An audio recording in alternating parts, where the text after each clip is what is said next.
आप सभी को राधे राधे। श्री शिवाय नमस्तुभ्यम, श्री शिवाय नमस्तुभ्यम।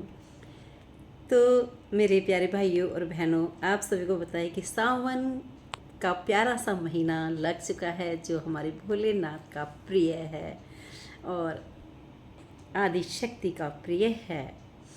तो आप समझते हैं कि सावन के महीने में वैसे तो पूजा डेली की जाती है, लेकिन जो पर्व के हिसाब से होती है उसमें तो बस अपार पूजा पाठ होती है। तो सावन के महीने में मंदिरों में अपार भीड़ और हर मंदिर में फूलों से बगले या 56 भोग, तरह तरह की मेवाओं के बंगले, इस तरीके से सजावट होती रहेगी। तो मथुरा में तो विशेष महत्व है। हर मंदिर में सावन के महीना लगते ही हर मंदिर में बहुत सुंदर सजावट की जाती है, घटाएं पड़ती हैं, बहुत सुंदर तरीके से अलग अलग तरीके की घटाएं होती हैं और देखने के लिए सभी भक्त आतुर रहते हैं, अपार भीड़ रहती है।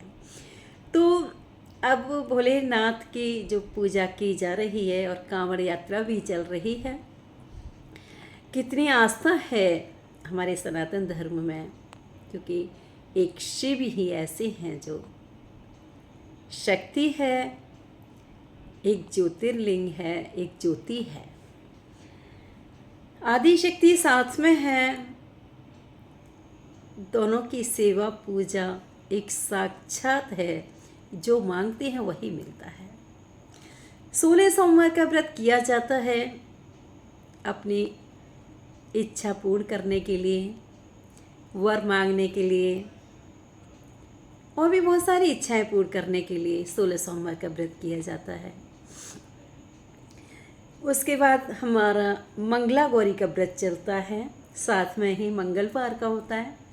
मंगला गौरी का व्रत बड़ा ही पावन और पवित्र होता है, जो दोपहर में किया जाता है, 12 बजे के बाद में पूजन होता है उसका। और जब 16 मंगल पूरे हो जाते हैं तो 17वें मंगलवार को उसका उद्यापन बड़े ही ढंग से करते हैं। तो मंगला गौरी का व्रत बड़ा ही पावन पवित्र व्रत है, बड़ा अच्छा लगता है, बहुत आनंद आता है।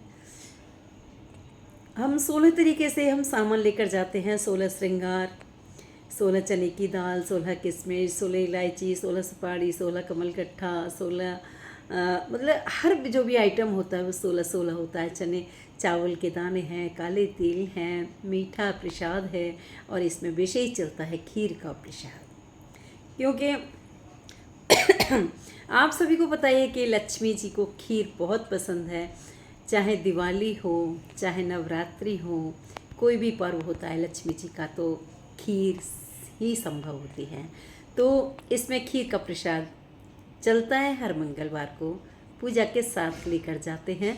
और 16 कमलगट्ठा, 16 बेलपत्र, इसी तरीके से 16 फूल, इसी तरीके से 16 सारी चीज़ें लेकर के और अपने सुहाग की मनोकामना, सुहाग के लिए अमर, सुहाग के लिए लंबी आयु के लिए ये व्रत किया जाता है। ये है कि अपने सुहाग की लंबी आयु के लिए हम व्रत रखते हैं, लेकिन इन सब व्रतों के पीछे भी अपना एक मन जो है पवित्र होता है। जितना हम व्रत रखेंगे और जितना हम सेवा पूजा करेंगे तो जो हमारी अंदर की आत्मा है वो शुद्ध होती हैं, पवित्र होती हैं। मन में भक्ति आती है, मन में शक्ति आती है, शरीर में शक्ति आती है। इन व्रतों को करने के लिए अपने शरीर के लिए भी कुछ ना कुछ छिपा हुआ है, जिससे हमारी बॉडी ठीक रहती है, हमारी बॉडी में शक्ति आती है, एनर्जी आती है। व्रत रखने से हमें प्रभु से मिलन होता है और आत्माएं हमारी शुद्ध होती हैं, ना कुछ खाने का मन करता है। आप चाहे वैसे लहसुन प्याज कितना भी खा लीजिए, लेकिन आपका व्रत होगा उस दिन आपका बिल्कुल मन नहीं करेगा, ऐसे लगेगा मैं जैसे डेली ही व्रत रखूं, क्योंकि मन की धारणा एक पवित्र होती हैं, इसलिए ये व्रत रखे जाते हैं। ठाकुर जी से तो हम सब कुछ मांगते हैं, उसी का तो है सब कुछ, हम क्या मांगें उसको तो सब पता है, हम उसके बच्चे हैं, वो खुद हमें देता है, मांगने से कभी नहीं मिलता, वो तो बस अब अंतर्यामी है और अपने बच्चों का ख्याल वो खुद रखता है। बस एक बात बताऊं, पूजा जब हम करते हैं ना हमें किसी से कुछ नहीं मांगना चाहिए, हमें कुछ नहीं मांगना चाहिए। आप अपना पवित्र मन करके और अंतरात्मा से ठाकुर जी की भक्ति करनी चाहिए। अरे प्रभु तो अपने आप देता है, वो हमसे कुछ लेता नहीं। वो उससे हम क्या मांगेंगे, वो क्या देगा हमें मांगने से। वो तो खुद ही अपरंपार है, वो खुद हमारी रक्षा करता है और वो खुद हमारा ध्यान रखता है, खुद देता है। सच बताती हूँ, मेरा तो बहुत नेचर वैसा रहता है, क्योंकि मैं भगवान से आज तक कुछ भी नहीं मांगा। इसमें मेरे पति भी कभी कभी गुस्सा होते थे कि हाँ तो मैं क्या जरूरत, अरे मैं क्या मांगूंगी, मेरा मन ये कहता है मैं क्या मांगूंगी, उसे पता नहीं है क्या, उसे एक एक कण की पता है, पल पल की पता है मेरे साथ क्या हो रहा है क्या नहीं हो रहा। मैं उससे क्या मांगूंगी, उसको देना है तो वो खुद देगा, खुद रक्षा करेगा। वो जैसे रखता है मैं वैसे खुश हूँ, उसकी मर्जी, दुख से रख सुख से रख, मुझे कुछ नहीं कहना उससे। मेरा जो कर्म है मैं उस कर्म को करती जाऊंगी, बाकी तेरी मर्जी, तू दे तो ठीक नहीं दे तो ठीक, लेकिन मेरे गोविंद सब सुनता है और सब करता है। तो दोस्तों, मांगने से कुछ नहीं मिलता, चाहे आप किसी परिवार में से मांग लीजिए, चाहे किसी भगवान से मांग लीजिए। आप मन को स्वच्छ रख करके और पवित्र रख करके और आप ठाकुर जी की सेवा करते रहिए, वो खुद आपको अपार धन वर्षा कर देता है और खुद देता है, उसे मांगने की जरूरत नहीं होती।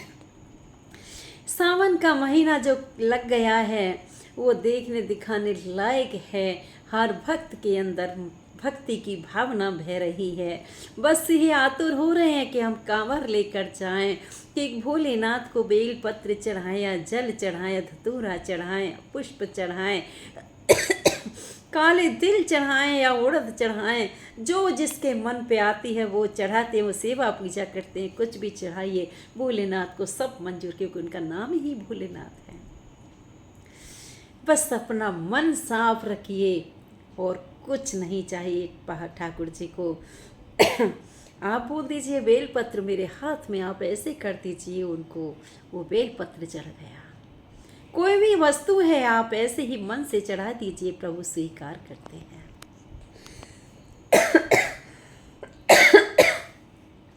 तो दोस्तों, खांसी आ रही है बीच में, थोड़ा सा बोलने में गला हो रहा है, आवाज़ तो थोड़ी मेरी ख़राब चल रही है। तो भोलेनाथ की ऐसी अपार शक्ति है, एक आदि शक्ति की ऐसी शक्ति है। तो दोस्तों, मन से और प्यार प्रेम से कीजिएगा भगवान की पूजा, भोलेनाथ के, और मंदिर में जाइएगा, एक के ऊपर एक जल मत चढ़ाइएगा। ये मत सोचिएगा कि जहाँ भीड़ है वहाँ जाएं, जहाँ एकांत होती है वहाँ जाइए, मन से पूजा कीजिए, शांत से बैठ करके, वहाँ आपकी सुनी जाएगी। और जहाँ भीड़ में एक दूसरे के ऊपर जल चढ़ाएंगे मन दुखा करके, वहाँ सेवा पूजा नहीं लगती। तो दोस्तों, बस इतना इस ब्लॉग में, क्योंकि खांसी उठ रही है। ओम नमः शिवाय।